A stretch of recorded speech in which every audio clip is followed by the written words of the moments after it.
After being away on a 6-month business trip, I came home to find that my boyfriend had a new dinner companion. She looked even more like the lady of the house than I did, moving busily around the kitchen, skillfully preparing 3 dishes and a soup. Just as they were about to sit down to eat, she held up the matching couple's bowl set, yes, the ones Jack and I used to share, stuck out her tongue a little shyly at me, and said, "Oops, I forgot. There's only one set of bowls and chopsticks in the house. Miss, let me get you a bowl for your rice." Right in front of Jack, she served me a bowl of rice using a disposable plastic bowl. Jack didn't say a word. At that moment, I knew it was time to break up with him. After half a year away, our company's overseas operations had finally stabilized. I secretly bought a plane ticket and came back a day before Jack's birthday, hoping to surprise him. On the way back, I imagined all kinds of reactions he might have, how shocked and happy he'd be when he saw me, and the birthday gift I had carefully chosen for him. His face would definitely be priceless. To capture that moment, I even brought a tiny camera, just so I could record it and keep the memory. I thought everything would go smoothly, but I ran into trouble the moment I reached the door. 602, that's definitely it. I took 2 steps back and double-checked the number on the door. My mind went blank. Why did the electronic lock say incorrect password both times? I clearly remembered the code. It was my birthday. There was no way I got it wrong. Unconvinced, I slowly and carefully entered my birthday again, 1 digit at a time.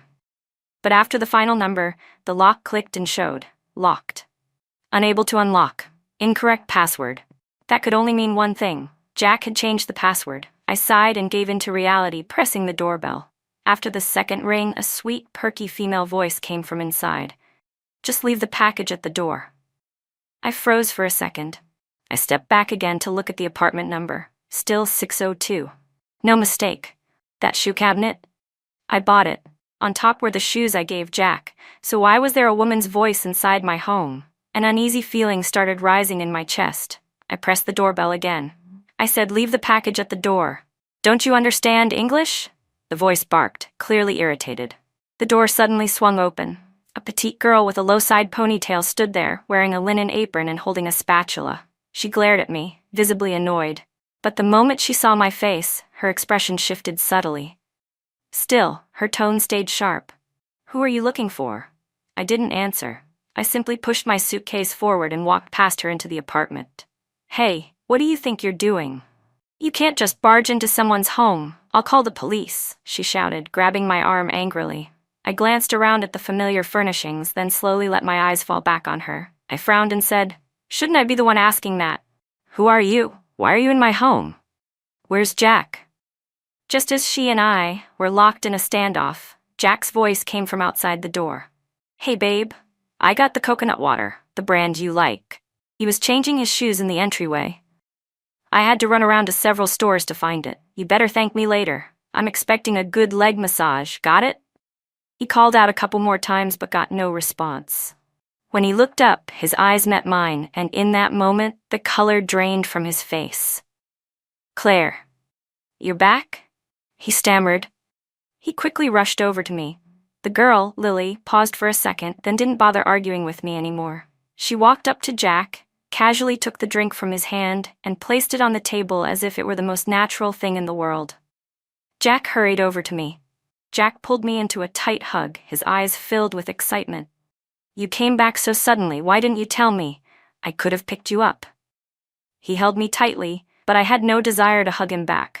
All I could feel was how unfamiliar this man felt, the man who had been my boyfriend for 5 years.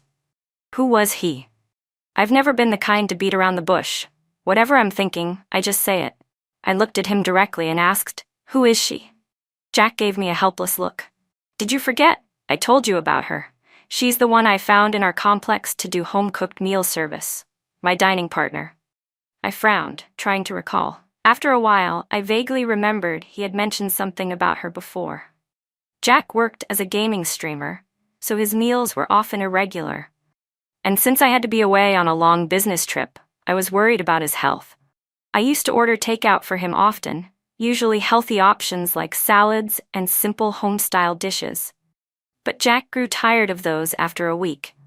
Then he found someone in the neighborhood who offered a home-style meal service, 3 meals a day for 1,500 yuan a month. Clean, hygienic, and homemade. When he told me about it, I was all for it. I even transferred him 10,000 yuan and told him to go for the best meal plan. Don't shortchange yourself, I'd said. Jack had grinned and agreed, taking the money happily. Yes, he really had told me about her. I just hadn't expected that the service now included cooking meals inside our home. It wasn't like that before, Jack said quickly, seeing my face turn dark. But later, there weren't many clients left using the service. Eventually, I was the only one, so the cook just started coming over to make meals here. As he explained, Lily walked over carrying a dish she'd just finished and placed it on the table. She wiped her hands on her apron and smiled. That's right, Miss Claire, you should try my cooking. Yeah, come on, have a taste, Jack added, practically drooling. Piggy's cooking is really something else, it's amazing. He excitedly pulled out a chair for me to sit down. The moment I sat down, I heard Lily say to Jack, "Don't just sit there. Get her some coconut water." Oh, right. Jack seemed to snap back to attention and rushed off to get a cup for me. He picked up a pink cup from the table, but Lily immediately snapped, "Idiot, don't use that one, that's mine." Jack finally realized and awkwardly set the cup down, then went to look for another. When he couldn't find one, Lily chuckled and called him a dumb goose, then grabbed a clean glass from the nearby cabinet and handed it to him. Jack scratched his head sheepishly but didn't get upset. The two of them, one serving rice, the other pouring me coconut water, moved in sync. I sat alone at the table, quietly watching them, their effortless coordination and closeness. For a moment, it felt like they were the loving couple of this home, and I was just a guest. A guest who barely knew them. It wasn't until Jack placed a glass of coconut water in front of me and reached out to pat my head affectionately that I snapped out of it. "Why that long face, babe?" he said with a smile. It wasn't until he called me babe that I remembered. Oh right, Jack was my boyfriend. We were the couple in this house. I was supposed to be the one sharing this space with him. Just as I lifted my eyes to speak to Jack, a sharp crash came from the kitchen. The sound of a bowl shattering, followed by Lily's startled yelp. I didn't get the chance to say a word before Jack, clearly alarmed, rushed straight to the kitchen. I didn't look toward the kitchen, but I could hear their voices clearly. "Ouch, you're so clumsy, don't touch that, let me do it. You might cut yourself," Jack said nervously. "That plate was just too slippery," Lily replied, sounding both apologetic and a little wronged. "It's okay, it's just a bowl. As long as you're not hurt, it doesn't matter," Jack reassured her. Their voices gradually faded, as if they were whispering to each other. I closed my eyes. I couldn't make out what they were saying, and I didn't want to. Soon after, they came out of the kitchen, each holding a bowl of rice. One bowl had a little puppy design. The other had a kitten. Jack placed the one with the puppy design in front of himself. The other bowl was placed in front of Lily. The two of them sat down so naturally, as if they'd done it 100 times before. Then Lily suddenly seemed to remember something, covering her mouth with a playful expression and sticking out her tongue. "Oh no, I forgot. There are only 2 bowls at home. Miss, let me get you another one." With that, she hurried back into the kitchen. Moments later, she came back with a bowl of rice, served in a disposable plastic bowl. She placed it in front of me, her face full of apologies. I stared at her quietly, and when she sat down again, I couldn't help but curl my lips into a mocking smirk. Jack, on the other hand, was completely oblivious to the tension. He didn't even notice the plastic bowl and chopsticks in front of me. Instead, he eagerly picked up his own bowl and started eating, grabbing a chicken wing right away. "It's so good, you've got to try it," he said between bites. "Yeah," Lily added with a half smile, half sneer. "Just make yourself at home, Miss Claire. No need to be polite." I let out a soft, bitter laugh, not because of her, but because of Jack. What made it worse was that Jack didn't react at all. He didn't even find it odd that Lily was speaking as if she were the lady of the house. It was like, deep down, he believed she had the right to say those things. That realization crushed me. Just then, Lily let out a little yelp and smacked her forehead. I forgot to take off my apron. She untied it, and the moment the apron came off, my heart skipped a beat and my brain went blank. Because underneath the apron, Lily was only wearing a long, thin, nearly see-through white shirt. So thin that the moment I looked up, I could see everything. My head buzzed. I felt stunned, frozen. Then Lily shot me a provocative look and, while biting her chopsticks, called over to Jack, "Hey, silly goose, get me another chicken wing. It's too far, I can't reach." "Sure," Jack replied immediately, jumping up like it was second nature. At that moment, I couldn't even describe how I felt. All I knew was, if I kept swallowing this any longer, I'd end up being that kind of woman everyone laughs at behind her back. The kind who's been cheated on, humiliated, and still pretends everything is fine. I'd be a turtle in a green hat, growing tumors from bottling it all up. So just as Jack picked up the chicken wing and was about to hand it to Lily, I stood up. In one furious motion, I swept the entire table of dishes onto the floor. The plates crashed loudly. Hot food and oily sauces splashed everywhere. Some even landed on Lily. She let out a sharp scream and curled up, her eyes welling with tears as she trembled. "Miss Claire, I don't know what you're so angry about, but no matter how upset you are, you shouldn't take it out on the food." "Claire," Jack yelled, now clearly pissed. He slammed his chopsticks on the table. "What the hell is wrong with you? I really didn't want to bring this up today, but you've been acting like this ever since you got back. You walk in with a nasty attitude, and now you're throwing food everywhere. What do you want? Apologize to Lily now." I laughed, out of pure disbelief. "You want me to apologize?" "Yes," Jack snapped. His tone was firm, commanding, like he didn't think I had a choice. The next second, I raised my hand and slapped him, hard, across the face. Lily screamed again, but I didn't stop. I grabbed Jack by the ear, yanked him toward her, and shoved him down next to her. "Apologize? Fine, but maybe you should explain something first." Before either of them could react, I reached out and yanked Lily's shirt down, revealing a large stretch of her pale skin. "Before I apologize, don't you think you owe me an explanation, like why she's cooking in my home for my boyfriend without wearing a bra?" Jack stared at the scene before him, his face instantly drained of all color. She couldn't be," he stammered. But then he looked again, and the moment his eyes clearly registered what was in front of him, he swallowed hard, instinctively. And in the next moment, as he realized what he had just done, Jack immediately looked up at me. But when his eyes met my half-smiling, half-sneering expression, he finally panicked. He scrambled to explain, stammering, "No, babe, listen to me. I don't know why she wasn't wearing underwear either. She's just the one cooking, and I'm just the one eating." Lily had been flustered, trying to cover her chest. But the moment she heard Jack trying to distance himself from her like that, she suddenly froze. Tears welled up in her eyes as she looked at Jack, completely aggrieved. But Jack avoided her gaze. Instead, he kept clinging to my hand, continuing to explain, "Babe, it's nothing between me and her. We're just friends. Pure friendship." Pure friendship? A man and a woman alone in a house. She's wearing nothing but a thin, sheer shirt and no bra underneath, and you expect me to believe that's just friendship? I pulled my hand out of his grasp without saying a word. Jack really started to panic. "We've been together for over 5 years. If you don't know her, at least you know me, right? I'm the guy who doesn't even get recommended suggestive videos on social media. I swear I'm innocent. I seriously don't know why she wasn't wearing anything underneath." He looked like he was about to swear an oath to the heavens to prove he was innocent. But I didn't want to argue with him anymore. Instead, I turned my gaze toward Lily, the same girl who had been provoking me from the moment I walked in, acting like the queen of my home. She was clutching her clothes tightly, eyes red, trying to play the poor, mistreated victim.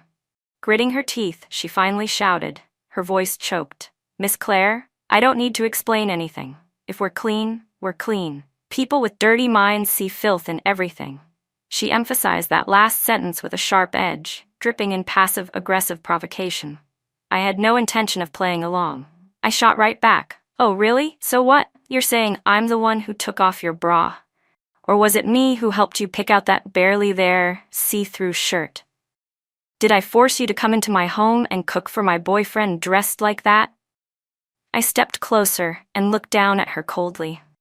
"By your logic, if I walk in next time and find the two of you naked in bed, are you going to tell me I'm the twisted one?" That you were just lying there having a conversation? Lily was at a loss for words. Her entire face looked like someone had upended a palette of paint, pale, flushed, and bruised with embarrassment.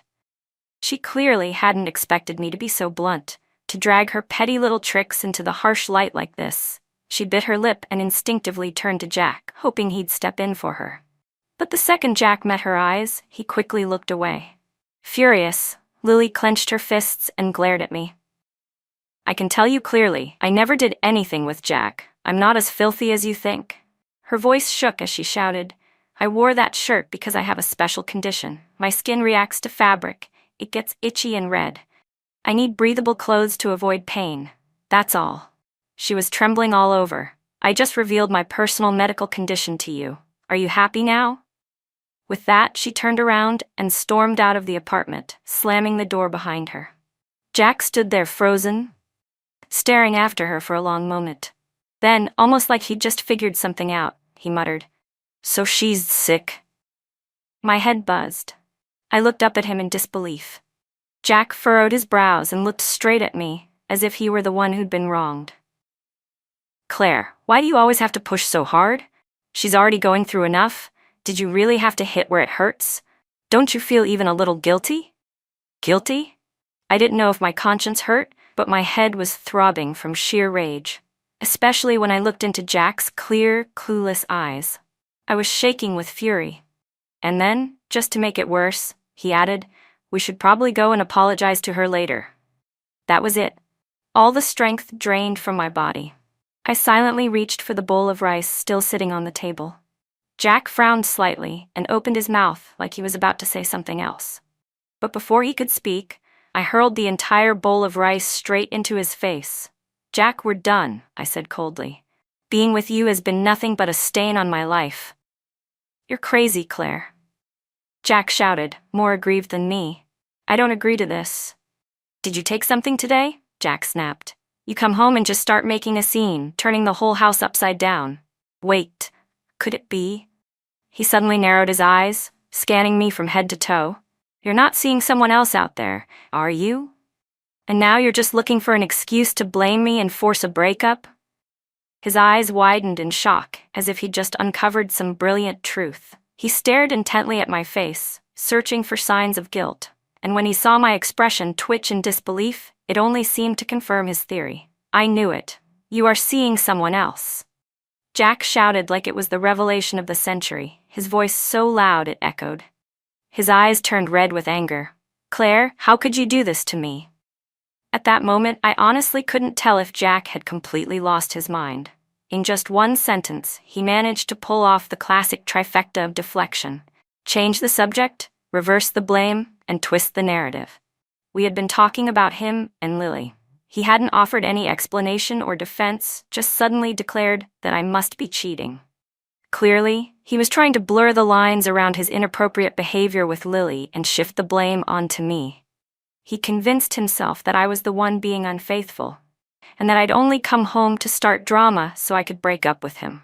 By projecting his guilt onto me, he turned my justified anger into something irrational. Once I realized the logic behind it all, my mind calmed.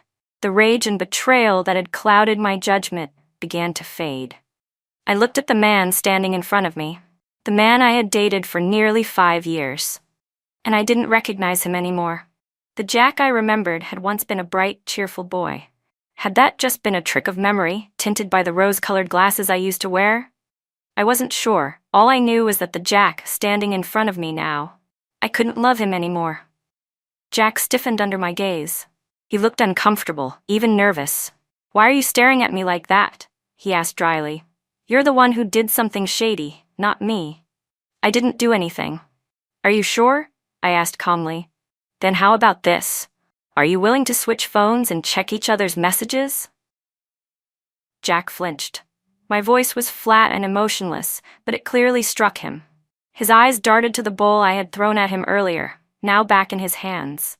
It had a little puppy design on it, matching the kitten bowl that Lily had used earlier. Judging by the texture and detail of the bowls, I could tell they weren't store-bought. They looked handmade, a matching set. And suddenly, I remembered. About a month ago, Jack said he went to Jingdezhen for a gaming event. But now it seemed he didn't go alone. I didn't look at him. Instead, I let out a small, cold smile and asked, "So the two of you went on a trip together too, didn't you?" The moment those words left my mouth, I heard a sharp crash, the sound of porcelain shattering on the ground. I didn't even have to look to know how panicked Jack's face must have looked in that instant.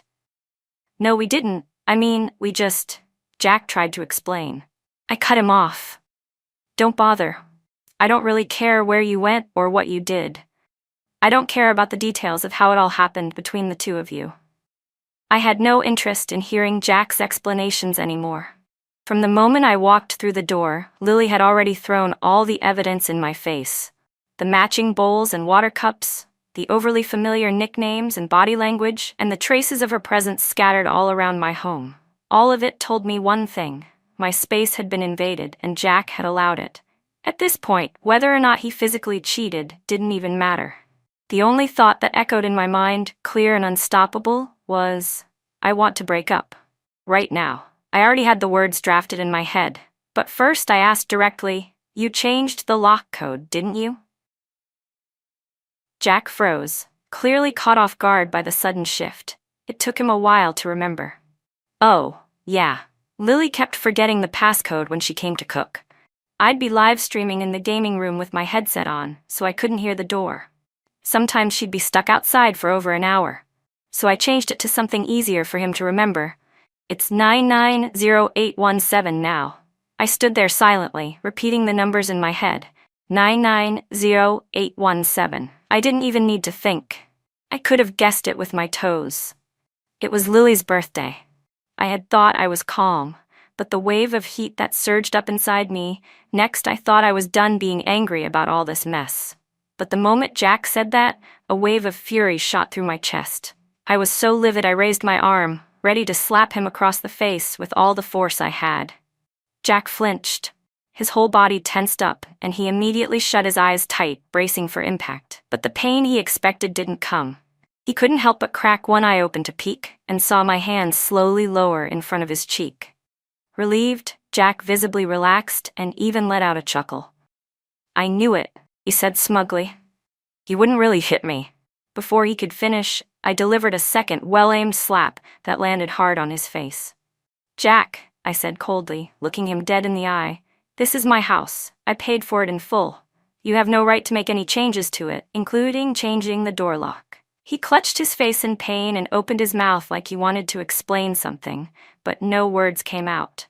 He struggled for a few seconds, then gave up entirely. I said nothing else. I just stood up, walked over to the pink cup Lily had left on the table, and picked it up. Then I glanced at the blue cup in the corner. Jack's. I held it up, stared at it for a second, then let it fall from my hand. It smashed to pieces on the floor. "Oops," I said slowly. "Guess I didn't hold it steady." I looked around the living room. The decor felt foreign and unrecognizable, completely different from what I remembered. Pink curtains, pastel sofa covers, 2 bunny-shaped pillows, and a knitted throw blanket with a giant goose embroidered on it. Right next to the goose, I saw Jack's name stitched in. The black peachwood TV cabinet I had specifically chosen? It had been painted over in a cheap-looking cream color.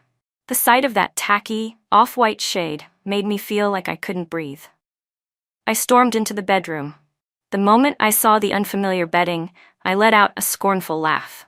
Jack trailed in behind me, one step behind the other. When he heard my laugh and followed my gaze to the bed, his face flushed a deep red. "It's not what you think," he said quickly. "That's from the time I got drunk after a fight. We broke up, remember?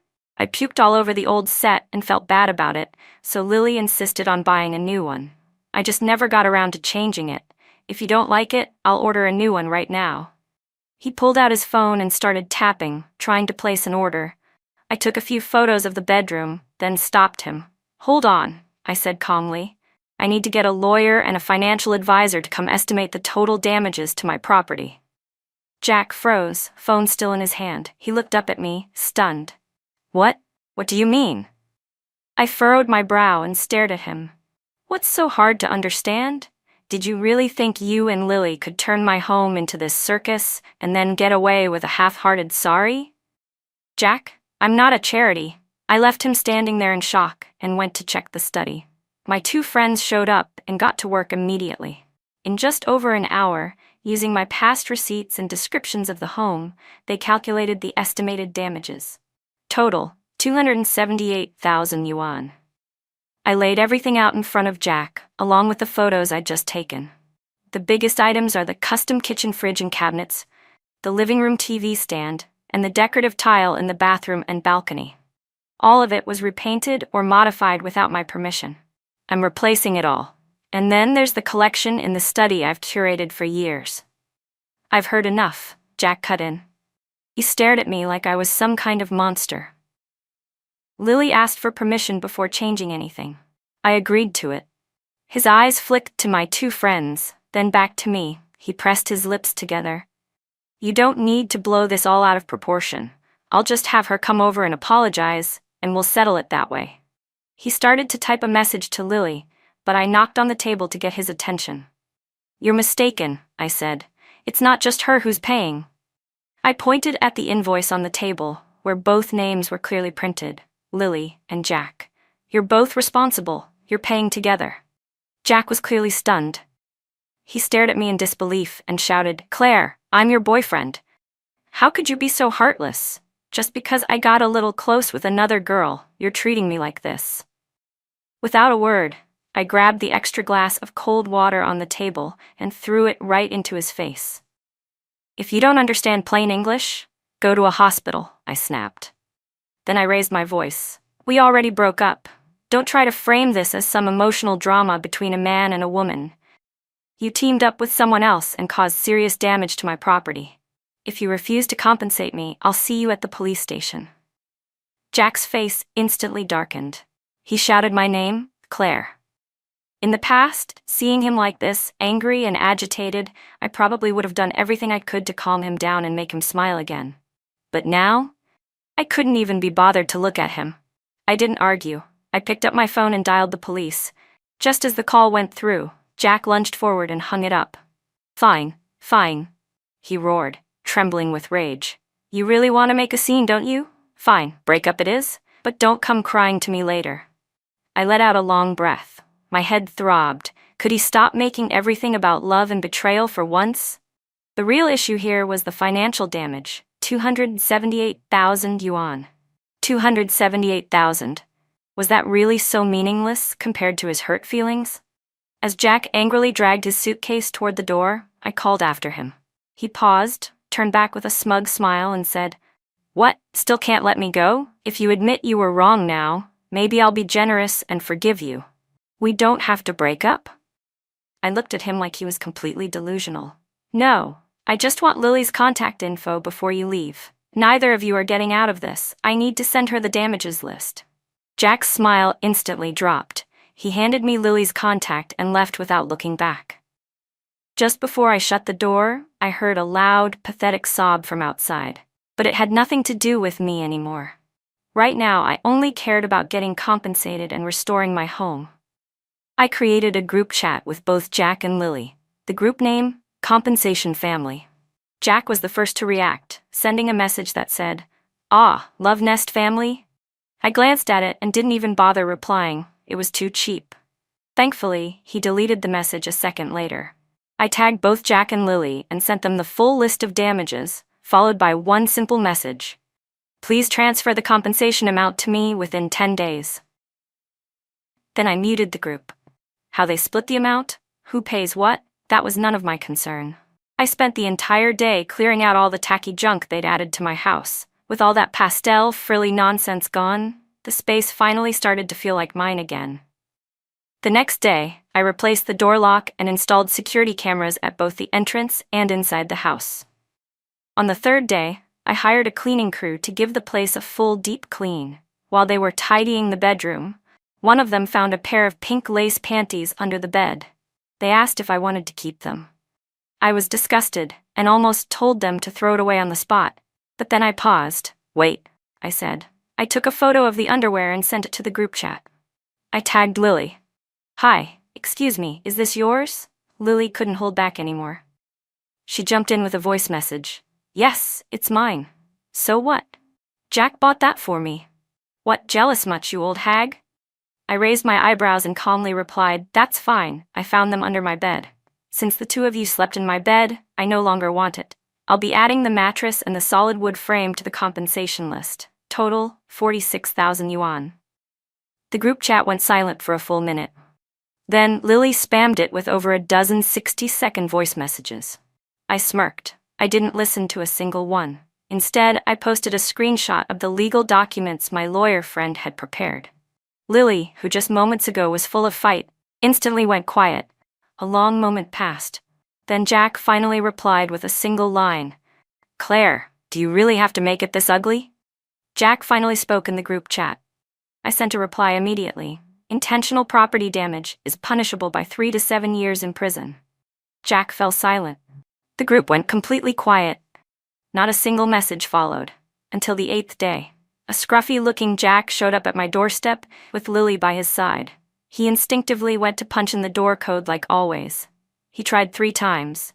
Each time, the keypad showed incorrect password. Only then did it finally hit him. He called me. The first thing he said was, You changed the lock, and the password too? Your birthday doesn't work, I said. Neither does mine, neither does our anniversary. Jack's voice was shaking like he might collapse any second. Claire, do you really not love me anymore? We've known each other for almost 10 years. We've been together for 5. I paused for a moment on the other end of the line and replied, So what you're saying is, I'm entitled to emotional damages too. The next second, he hung up on me. I turned on the front door camera and saw Jack standing there with a devastated expression, staring at my door. Lily gently pulled him into her arms, tucking his face into her chest. Well, I noted, at least she's wearing a bra this time. They stood at my door, holding each other tightly. Then their eyes met, and right there in front of my camera, they kissed. Deeply, passionately. Their hands started wandering beneath each other's clothes, and it looked like they were about to do something completely indecent right on my doorstep. I cleared my throat twice and took a breath, then tapped the speak button on the surveillance app. Need me to bring out a bed for you? They both jumped. Jack panicked and shoved Lily away so hard she stumbled backward and landed on the ground, clutching her hip. He shot a quick glance at the camera, then ran off without even looking back. Lily sat there on the floor, holding her butt and crying, then got up and chased after him. What a performance. I upload the video to the group chat with the message, If you love, love deeply, but not at my doorstep. Otherwise, I'll call the police, and I'm not replacing another front door. Neither Jack nor Lily responded, but I knew they saw it, probably rewatched the clip over and over again too. Whatever was going through their heads, I didn't care, because the 10-day deadline was almost up. And all I cared about was my money. Jack didn't have any money.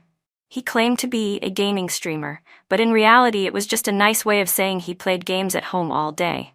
He never took it seriously, didn't even have proper equipment, and certainly didn't have any income from it.